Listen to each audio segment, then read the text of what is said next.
Hi, everyone. It's so good to kind of see you. It's good to be with you here today, knowing that you're listening, although I can't see your lovely faces. My name is H.M. Humphrey. I am a licensed clinical mental health counselor, a part of the Mood Treatment Center practice. And I've been asked today to give a webinar, a little talk about couples in quarantine. And my hope with this talk is that you will really walk away with a sense of how you might reach to your partner and strengthen your connection in the midst of all this crazy time that we're going through.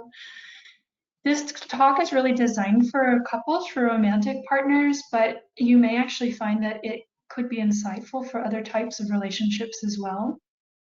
And that might include friendships or family relationships. A lot of these themes are kind of similar and run the gamut of different types of relationships.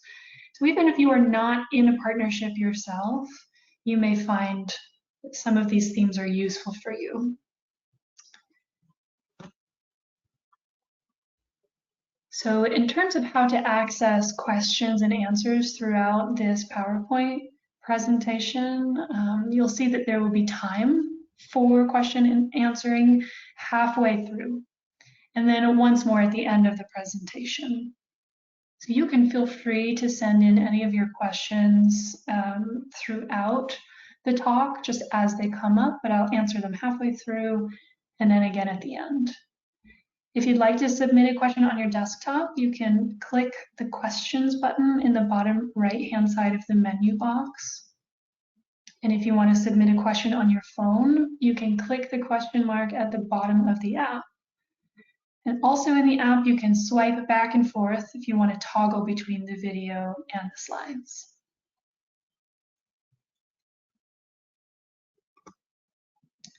So let's dive right in. So why a talk about relationships in the time of COVID-19? I think it's pretty intuitive, really, but in the midst of crisis, what often happens is our relationship insecurities tend to get louder, and our raw spots just might feel more irritated or sensitive. And we really need to feel comforted when we're under that strain. It's really normal and it's really understandable. You might have noticed that you feel a bit more sensitive towards your partner or your family member or your friend. If you are someone who works with clients, you might have sort of noticed that they may be expressing more sensitivity within the context of their relationships. And again, very normal, very understandable. So what do I mean by relationship insecurities? It could really include a lot of different things. But you might think about that in terms of general worry that you might have about your relationship. It could be a kind of sadness that you might feel about your relationship, helplessness, stuckness, could be a kind of loneliness. There may have been things that you've experienced in the context of your relationship that might be like injuries, old injuries that might have happened that maybe feel a bit more inflamed or raw because of the time that we're in.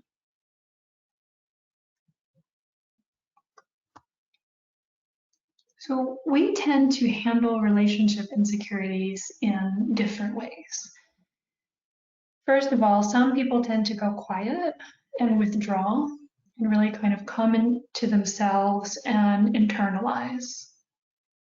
For people who tend to withdraw, they may be not very expressive about how they're feeling. They may appear kind of blank or kind of detached. And then secondly, some people become very verbal and expressive, kind of the opposite actually, right? They're really sort of seeking engagement. And these people might be more likely in the relationship to say, hey, we need to talk about us, especially when things are feeling sort of heavy or emotional between you. So you might just take a second here to think about, how do you tend to handle difficulties in your relationship? You might also think about, how does your partner tend to handle difficulties in the relationship. It's very common to see one of each type in a couple. There can be some variation on this, right? Like that you might have thought to yourself, well, I kind of withdraw, but my partner also kind of withdraws.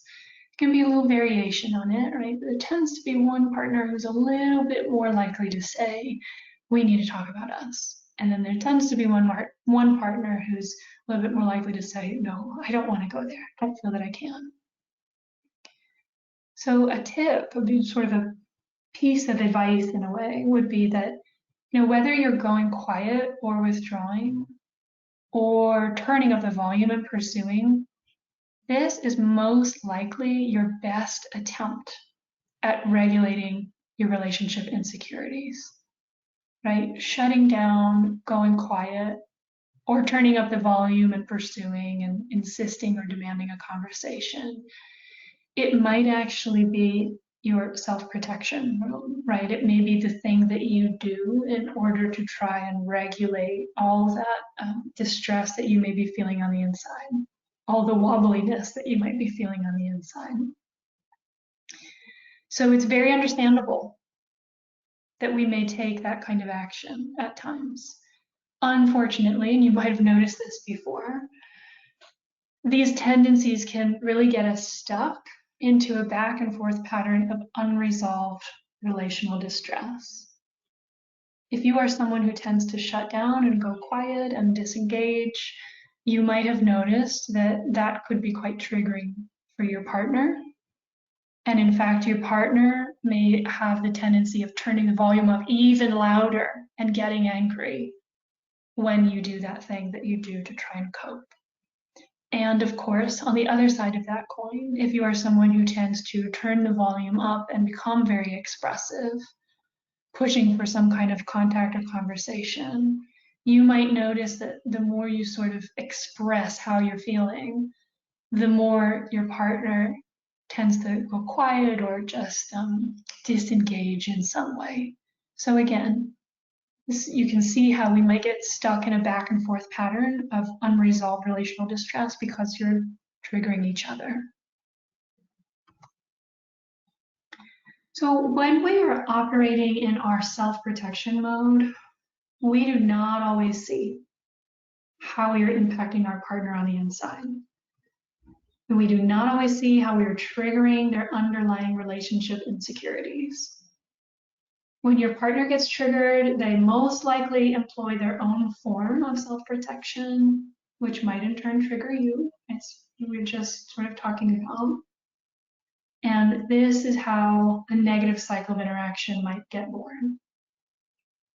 So this negative cycle of interaction, another way of thinking about it is like an unhelpful pattern, or even a kind of dysfunctional little dance that we might do at times with our partner when we're feeling a lot of distress, a lot of heaviness on our relationship. It's really the way that we tend to get stuck in difficult conversations, right? It's sort of the how. It's how we get stuck in difficult conversations. And the tragic part is that it can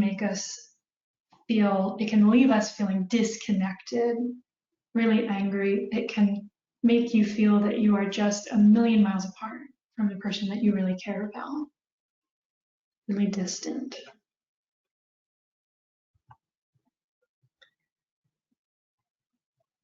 So now we're going to have just a little bit of time here for any initial questions that might be coming up for you.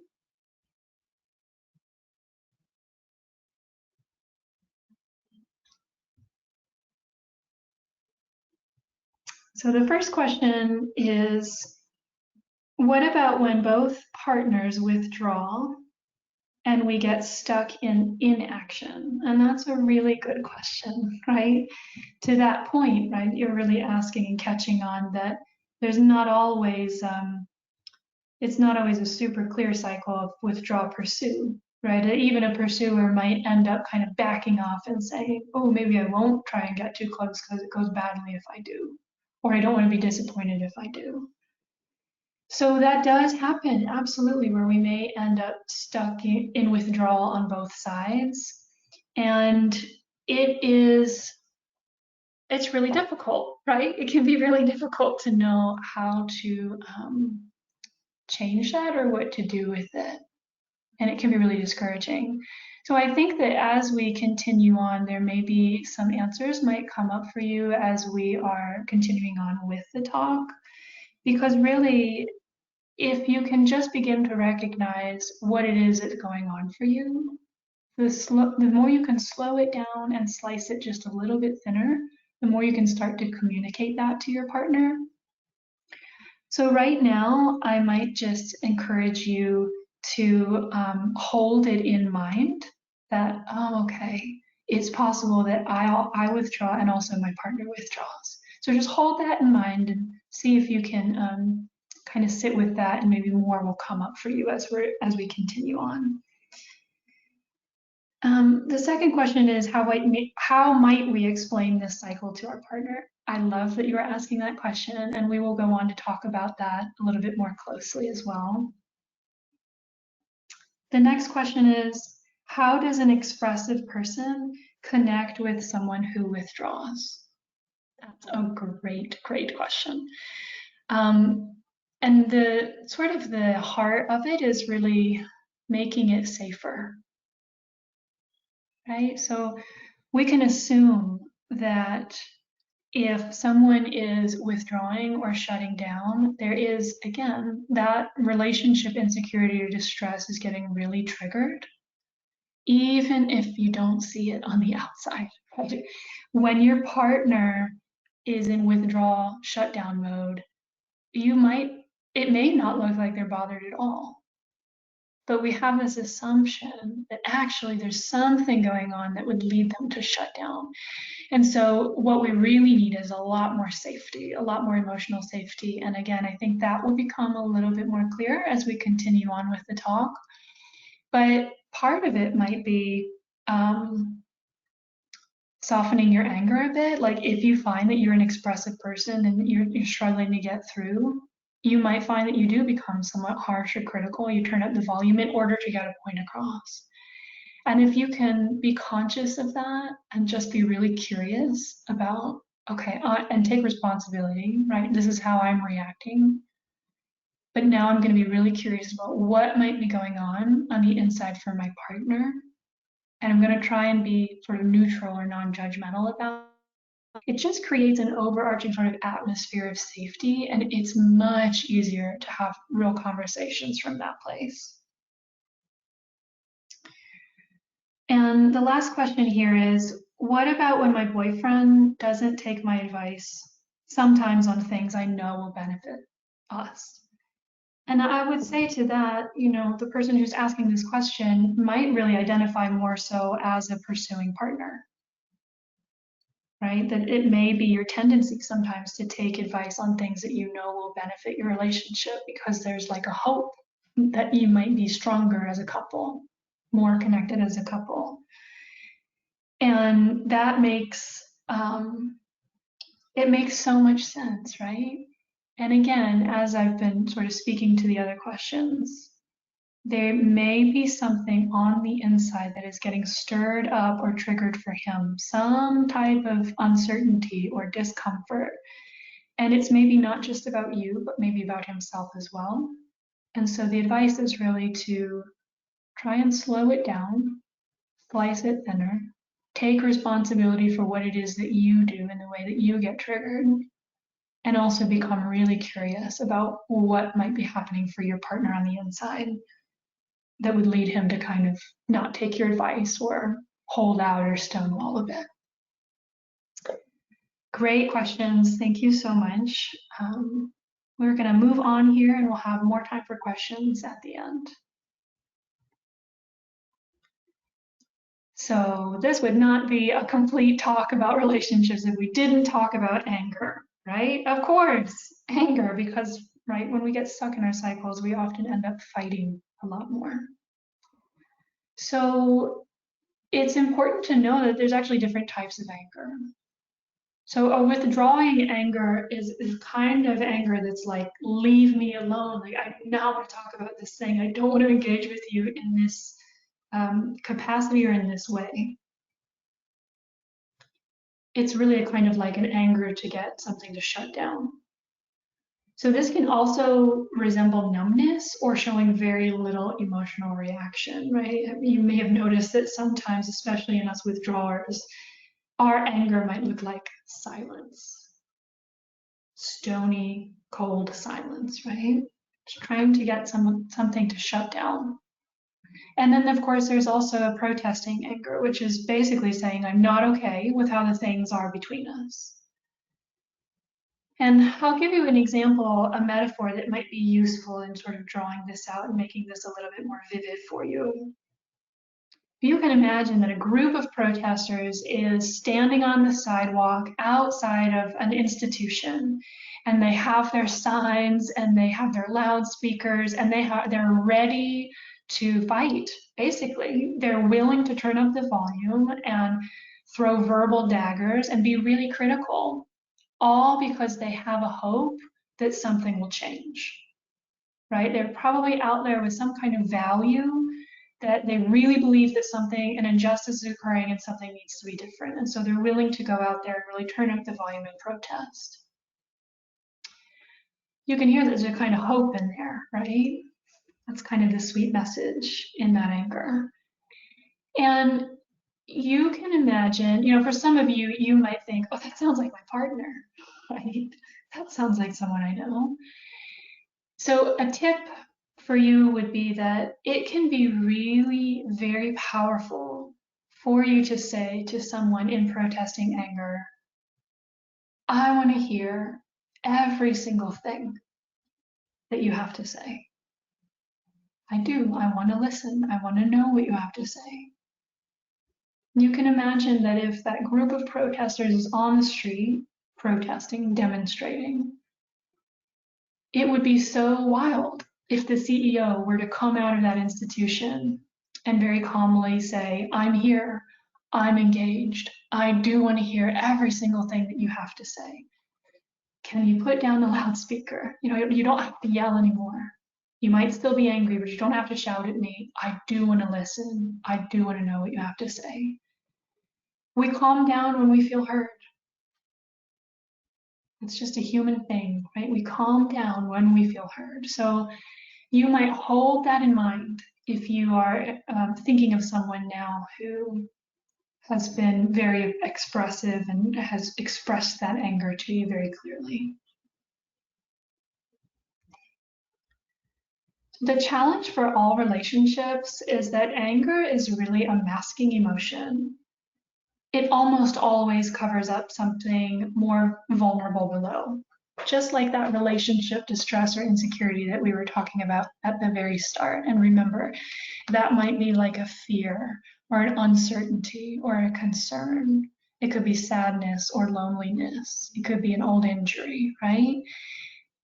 That relationship insecurity, if there's anger coming up, that it so often happens that it's really covering up something more vulnerable underneath.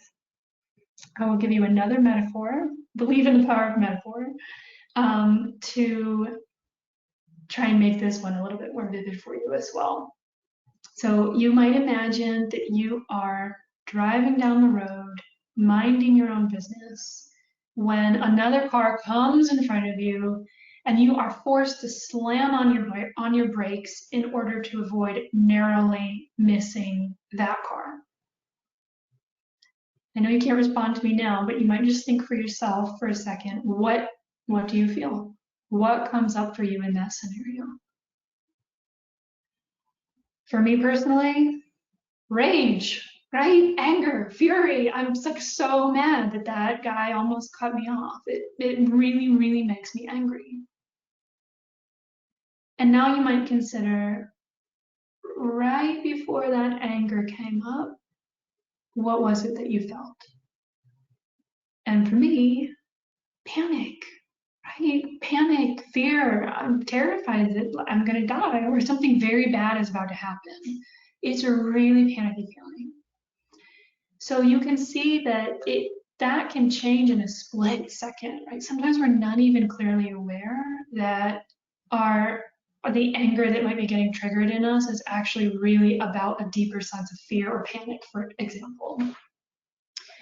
So the truth of that experience, the heart of that experience is really about that fear and about that panic, right? So like if I'm later on, if I'm talking to my mom and I'm telling her this crazy thing happened and I almost got in a car accident, I could tell her I was so angry at that driver.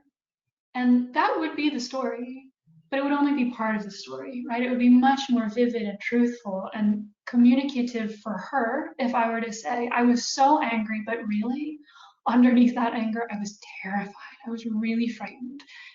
And in that case, she might be able to kind of comfort me, right? Like, oh, that would be scary, and I'm so glad you're okay. So you can see that this is a bit. It links to our communication. Really, you can imagine that this could be translated somehow into your conversations with your partner. That if you are getting really activated, really angry, it's so helpful for you to be able to say, I did get really angry with you, or I did get really defensive. And the reason is actually because I had all this fear or sadness that was coming up underneath. You need to know that that's what was going on.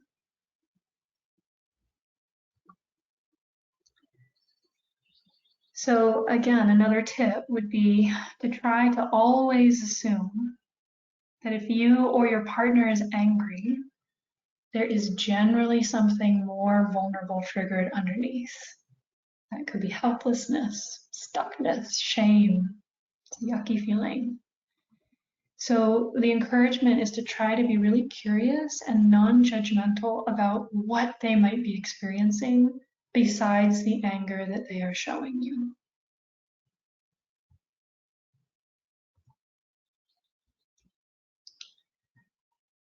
And of course, it's not just about understanding your partner better, but it's also about understanding yourself a bit better as well, right? Slowing it down and slicing it just a little bit thinner. So I wonder, if you actually might have a sense of what your own most common relationship insecurities might be, right? These are kind of the familiar concerns or fears that often resurface for yourself or about yourself or about your partner or your relationship. You probably have noticed some patterns in your own life that, right? The thing that freaks me out about this relationship is kind of the same thing that freaked me out about my last one. It might even remind you of insecurities that you might have felt in your own family of origin, right? Towards your siblings or your parents or something. It tends to be kind of a pattern that comes up across the board in relationships. So I'm going to take us through an exercise here, which is really meant to try and help you expand your awareness and kind of fine tune your knowledge, your awareness, your insight into what might happen for you on your side of the negative cycle when you are getting caught in distress. So these questions are really meant to help you think about, how does it go for me when things are hot and heavy between me and my partner, not in a good way, right? Like, how does it go for me when things are hard between us, when things are difficult and painful? So my first question is, I'm just going to kind of go through these gradually with you, and I encourage you to think as I'm asking you, what would be a trigger for you when it comes to your relationship? What would be a trigger for you? And, sometimes it's really, really small. It may not even be something that your partner says. It could be, but it could be really much smaller than that, right? It could be like a certain look on his or her face. It could be like a weird silence. It may be that your partner has a certain, I don't know, like kind of body tension that you can feel it and you're like, oh, I don't know about that.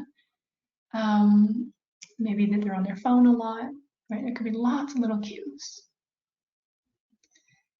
And when you have that thing in mind, that cue in mind, I'm going to encourage you just to notice what it is that you feel in your body or that you sense in your body. There may be a kind of tension or restriction, some kind of activation that starts to bubble up for you inside your own body. The next question is, when you see that cue or that trigger, how do you interpret that? Right? What's the kind of thought that you have that goes through your mind when you see your partner doing that thing? Sometimes it's a very quick automatic assumption. It's often negative. It may also be a thought about yourself, right? Like, uh-oh, I did something bad. Or, uh-oh, maybe I'm being too forceful. I'm being too much or too needy.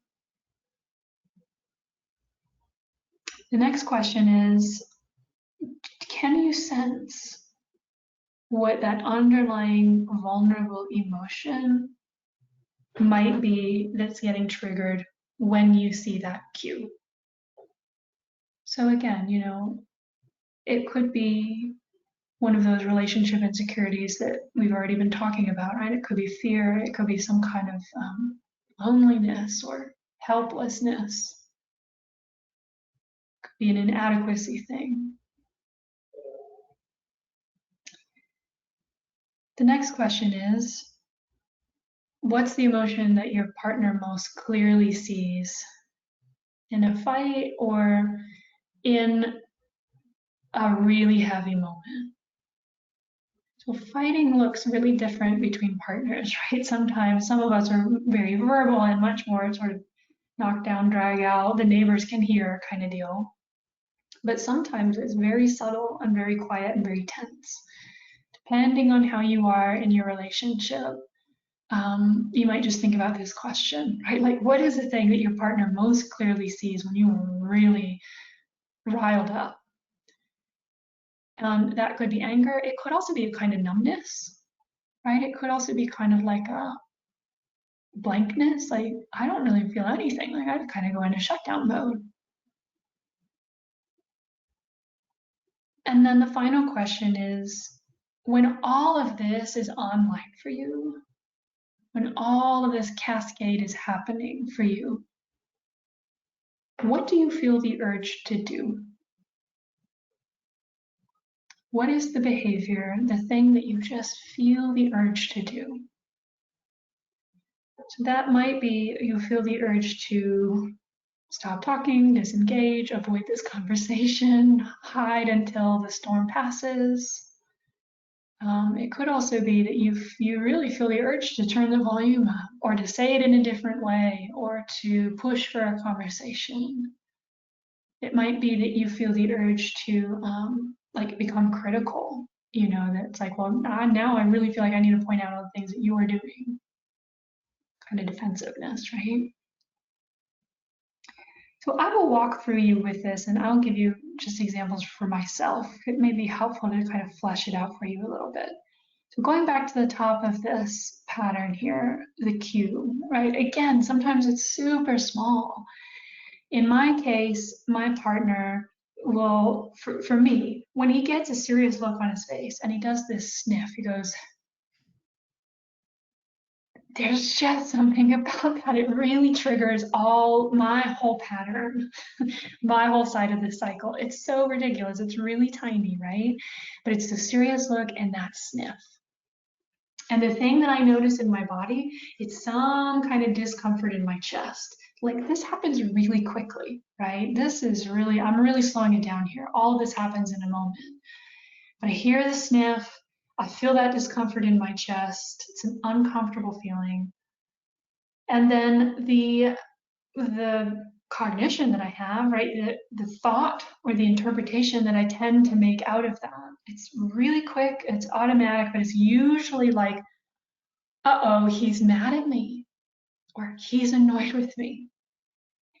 And I often have a similar thought of, I must have messed up again, right? Like there's probably something that I did that I'm not even aware of.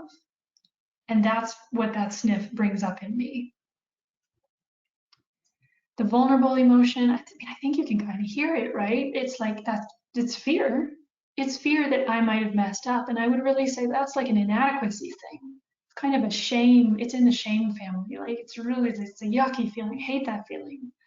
Some of you might resonate with that, right? It's like a fear of having disappointed him, a fear of not doing a good enough job, and not even necessarily really knowing that I've messed up.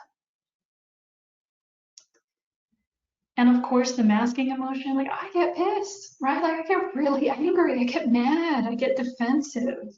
Um, like it can get ugly, right? Like it can come out with irritability that can really grow into anger.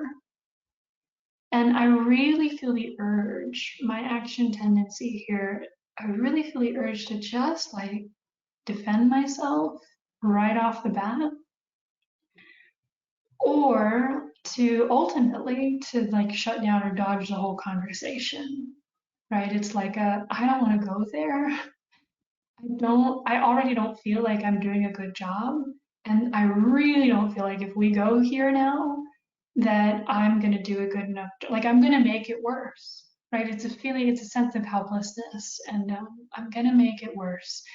And so shutdown mode is partly about me preserving myself and not feeling the yucky feelings, but it's also about the relationship, right? Like if I can just shut down, maybe this thunderstorm will blow over and I'll emerge when the sun's back out and we'll be good again. So that's a little bit of what I mean by slowing it down and slicing it thinner, right? And you might be able to kind of sense for yourself that, oh, right, like there is a thing that happens for me. This is the way that I get stuck when we are in a heavy spot. You know, you might have really realized that whatever your action tendency is, right? Like you may not be like me, you may not be so much of a withdrawer. You might really feel the urge to um, protest, right? Or turn the volume up, or become harsh or critical, or like push for conversation.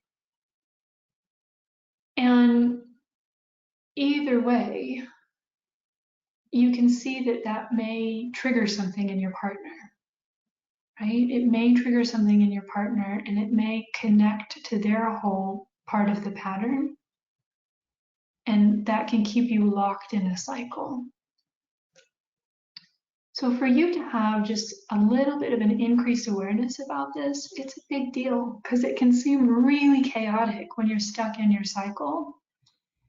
But there is a kind of logic or order that comes up for us, right? Even our emotion, as like crazy as it can seem sometimes, there's a kind of a pattern or a logic that happens, and it just really helps to be able to put it into more clear terms like that.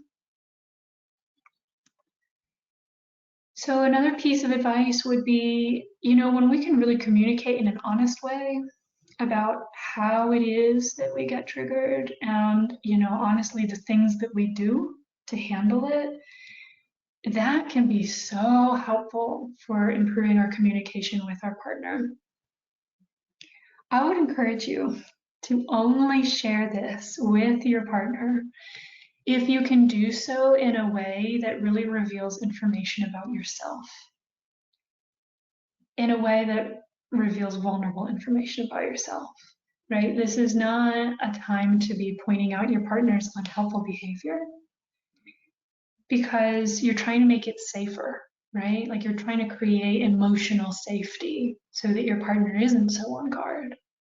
And I'll try and give you an example of this too, right? So in my relationship, it's really been very helpful when I've been able to say, look, when you get that serious look on your face and you do that sniff that you do, I get, it all happens rapid fire, but I get this queasy feeling in my chest.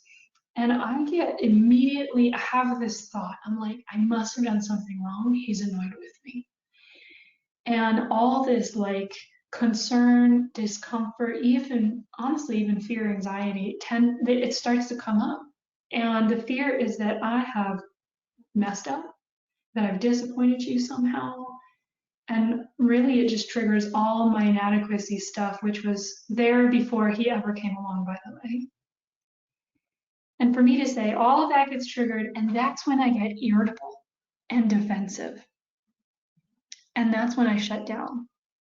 My husband says, "You wilt like a flower. You go quiet and you wilt like a flower." And so when I can say, I know that I do, I do wilt like a flower. And the reason is because all of this yucky inadequacy and just fear of disappointing you, it comes online, even with something as small as a sniff. So my way of coping with that is I go quiet, I withdraw. I'm really just hoping that thunderstorm will blow over. I don't want to make it worse. I want to preserve the connection that we have. So you can imagine that it really creates a lot of safety because I'm not just over here saying, you scare me, right? I'm not just saying, you're always criticizing me and I'm always scared that I'll let you down. Like you're always telling me I'm not good enough, right? And if I come at it in that way, that's putting all the blame on him and he's immediately on edge. But if I can say, this is honestly what happens for me, and this is how I've been handling it, and I think it probably impacts you, and maybe we get stuck in a pattern around this. There's that message of like, I can see it, and I want it to be different. You know, it's not that I'm shutting down because I don't care. It's actually I care very much, and this is what I do to cope. So you know that sweet message. Maybe you can kind of feel that in yourselves, right? That like there may be a sense of longing for connection and trust with your partner. I don't know why it is, but it's just a human thing that when the times that we struggle the most in our relationships is really the times when things feel uncertain or wobbly or we feel like we're on shaky ground. Um, so in a very almost like curious way, there's really a sweet message tucked away in there, right? That like I worry so much about not being enough for my partner because I want to be enough. Like it matters to me. If he didn't matter to me, I wouldn't worry about not being enough. I'd just be indifferent, right? And for some of you who may identify more so as a protester or a pursuer, there's a sweet message for you as well, right? That like sometimes you may feel quite anxious about your relationship. You might feel quite bothered by your partner's disengagement. And the sweetness in that is that it's like you love this person and you're really hungry to feel secure and comfortable in your connection. So another tip would be to try to directly communicate your love and your desire to be close with your partner. You can do this by focusing on recalling and sharing memories in which you did feel close and secure and connected. Like that can really go a long way, just to let your partner know. There are good times that we've shared together, and I'm thinking about those times. In my mind, it's not all bad. You know, the negative doesn't override the positive. These are the times that I love that really bring me to life. And if I'm seeming off, it's maybe because I don't feel that we're sharing that right now. And I'm really hungry to get back to it. We have another break here for final questions and answers. See if any more have come in. So one of you asked, my fiance often needs to withdraw to process emotions, which I've learned to accept even though I'm a pursuer. Good job. That's hard work. I can handle the lack of conversation, but the withdrawal of bodily affection is extra hurtful. Yeah, absolutely. That, I mean, it is really hurtful, isn't it? It's really quite painful. It really does hurt. So you need to be able to express that, right? You need to be able to express if something is hurting in your relationship, and it's part of a healthy relationship. Um, and I hope that in our conversation here today, you might have maybe gained just a little bit more clarity or insight or idea about how it is that you can communicate that hurt in like a soft way, right? And so part of it, part of how you make it softer is to hold this awareness that your fiance is withdrawing for a reason, right? That there's probably good reason for why he or she is withdrawing. Maybe it is to process emotion. Maybe they're like getting actually legitimately overwhelmed in those moments or feeling helpless or like their own kind of alarm bells are going off, right?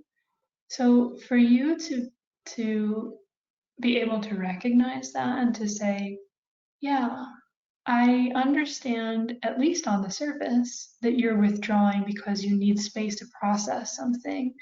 And I'd really like to understand more.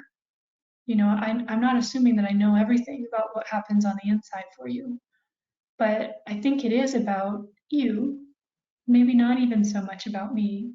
But what happens is when you do pull away, I have this automatic thought that says, he doesn't love me, he doesn't want to be close to me, or whatever it might be. So you create safety by saying, I assume that you have good reason for why you're pulling away, and I assume that it may actually be out of concern for our relationship. That just, it gives your partner the um, kind of the environment in which he or she can like explore that a little bit more, and maybe there's a ways for you to come together around that.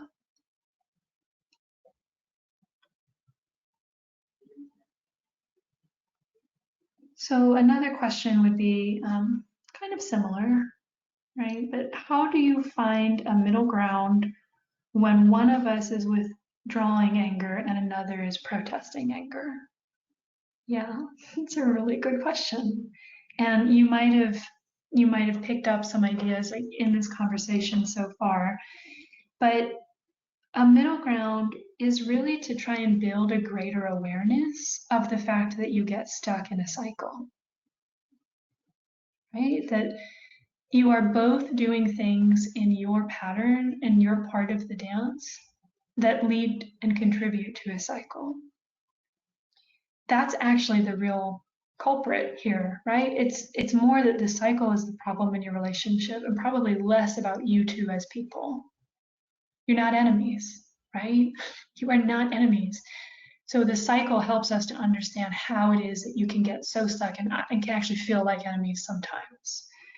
So I would encourage you, in terms of finding a middle ground, I would encourage you to just try and maybe share some of the things that you've been learning about this concept of a cycle, that all couples get stuck in a pattern where you boom, boom, boom, accidentally trigger those underlying insecurities and then make a move to try and cope. And if you can sort of draw that out as like an external, it's almost like a third part of your relationship, right? Maybe you can come together if you can use some of that externalizing language and then talk about what's happening for me. Maybe each one of you can say what's happening for me when this cycle's going on, and how can we reach out to each other for help when all of our insecurity is getting triggered? Can we actually just talk to each other about that insecurity, that primary fear? So an example of this would be for me to say to my husband, I get triggered, I get scared that I'm not enough for you, and that's when I shut down and withdraw in anger. What I realized I really need is that I just really need to know from you that I am enough for you. Like, even if I don't get it right all the time, I need to know that in your eyes, like, actually, I am enough. Like, that's really the thing that I need help with. And he's really the only one who can comfort that for me. So the next question is, what do you do when your partner appears to need the exact opposite of what I need to feel emotionally safe? That's another really good question. And sometimes that's quite tricky, and we can have cycles that spring up around this. It's like, I need something to feel safe, but it might actually be triggering your partner. Again, if you can have a greater awareness about these different things, right? Like the pattern, the how, the way that you get stuck, the way that you get triggered. If you can talk about this with your partner, you may be able to kind of discover some new things about what's really going on when you're getting stuck. It's okay that you need different things, right? Like the goal is not for perfection.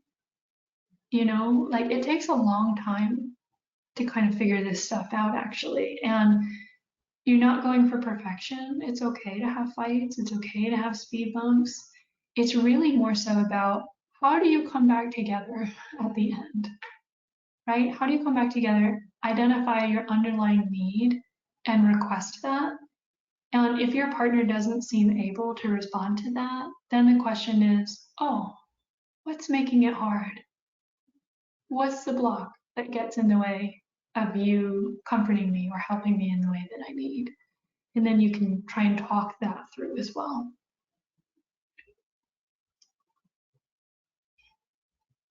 The next question is, how do you express to a withdrawer that you are here for them and want to be supportive, but also need to feel heard? Yeah, that's that can be a hard spot to be in. I think, first of all, not blaming them for being a withdrawer. Right? It's so easy to do that. It's so easy to become critical or blame that your withdrawing partner is doing what they're doing because it's so hurtful, right? But if you can say to them, I'm starting to understand that really you withdraw for a reason, it's probably not just because you're trying to hurt me, that there's really something going on for you on the inside. And I really care about that. It's like my number one hope that I can comfort you and be a support to you in those things. I don't see it as weakness. That creates a lot of safety. And it will also make it more possible for your partner to hear you, right? When you can create safety like that, it makes it more possible for your withdrawing partner to be engaged and to hear you.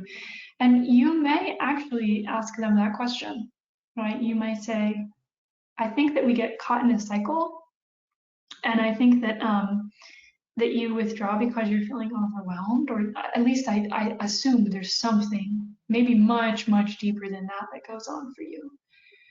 But I'm not blaming you. I think it probably makes sense that that happens. And also, what would help you to be a little bit more present or engaged? Like sometimes it seems like you have a really hard time hearing me and supporting me. So what would help you to be with me? Because I assume that you love me. I know you love me. I know you want to be here with me. So is there something I'm doing that's not helpful? And they may be actually able to speak to that.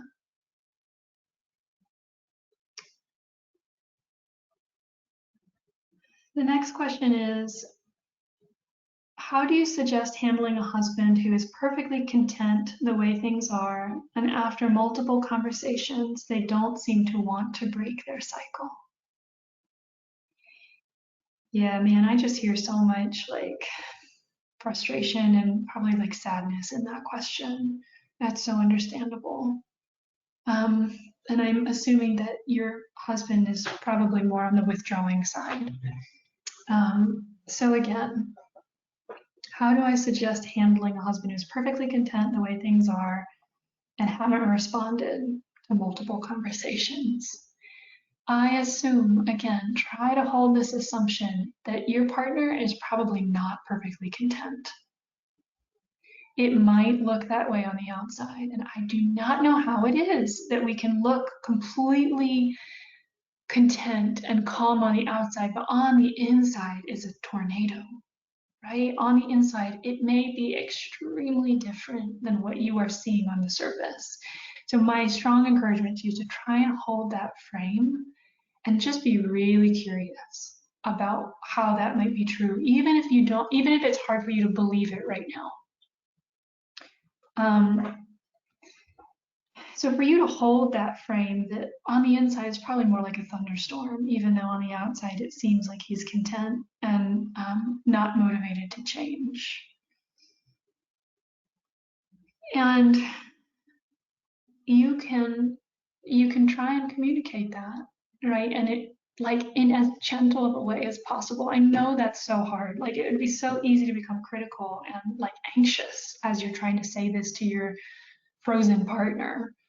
But if you can say, on the outside, you look so calm, but I have realized that probably on the inside, it's more like a thunderstorm. Like, you may feel not regulated at all when I'm doing whatever it is that you do, right? You might come to him, you might turn up the volume, you might push for conversation. Sometimes you might honestly even take your daggers out in order to try and get some kind of response. Again, think about that group of protesters on the street, right? They might be willing to say awful things that they would normally never say to anyone else in a strong hope, just in a hope that something can be different or change. So if you are doing that, if that is your tendency when you're stuck in the cycle, if you can acknowledge that, that could go a long way for creating safety. But you make it safe. And you know, the other thing is it can take a lot of time and space for a withdrawing person to kind of come around, right? Like, it's not only because they're avoidant, but it might also be that sometimes for a withdrawer, his or her mind like actually goes blank. Like, they literally are not able to sort of think very clearly about what they're experiencing. It may also be that when we're in shutdown or withdrawal mode, sometimes we actually feel numb. Like, I've talked about this a little bit in this talk, that sometimes withdrawing anger, it can look like anger, but it can also be a kind of numbness. That can be a masking emotion as well. It's tricky because it's almost like feeling nothing, but it is a feeling. So we need a lot of time to just begin to think, oh, maybe there is something else going on for me, right? It may actually be partly your partner's not very aware of what's happening. So you can continue to suggest things, right? Maybe you suggest to your partner that you go to couples counseling, or that you find a therapist, or talk to someone, right? And they might be really on edge about that. That could be like that. That's maybe something you've tried before, and it's something that I think protesters or pursuers can kind of get caught in, right? Of like, well, let me give you another suggestion of what you might do to try and figure this stuff out so we can be better. So he might be resistant to it, but that's why it's so important for you to continue to try to create that safety. And again, the way you create that safety is by saying, I'm going to take ownership of what it is that I do. I'm going to take ownership, and I'm going to just try to be really curious and patient about what might be going on for you on the inside. I do want to hear, I know you need space. And so take your time, but let's see if we can connect in a kind of different way. And the last question here is,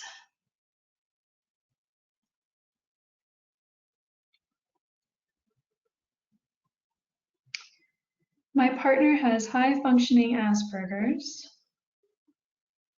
and can talk all day long about me seeing myself, but isn't really able to take any information and apply it to himself.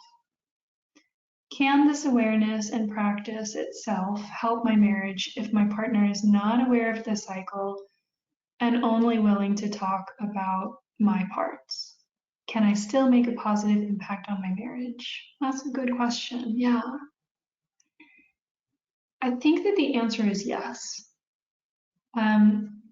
Your husband may be a little bit more able to notice sensations in his body. Like, he might be able to say, when you're when we're fighting, this is how my body feels. There may be some awareness on that level, and that's really useful. So sometimes I might ask myself or another person, so you're telling me you get that tightness in your chest. If that tightness had a voice, what would that voice say? In my case, the tightness would say, uh-oh, danger, right? I've annoyed my partner. Even then, like I don't know the situation with your partner, that may not be super possible, but it might be worth a try. Trying to sort of like making it a little bit more concrete, making that abstract experience a little bit more concrete. And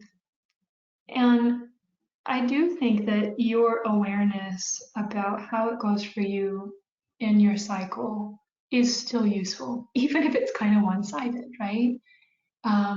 Because it helps, again, it really helps us to slow down, slice it thinner, take ownership of the things that we do, and also maintaining a curiosity about what could be happening on the inside for our partner.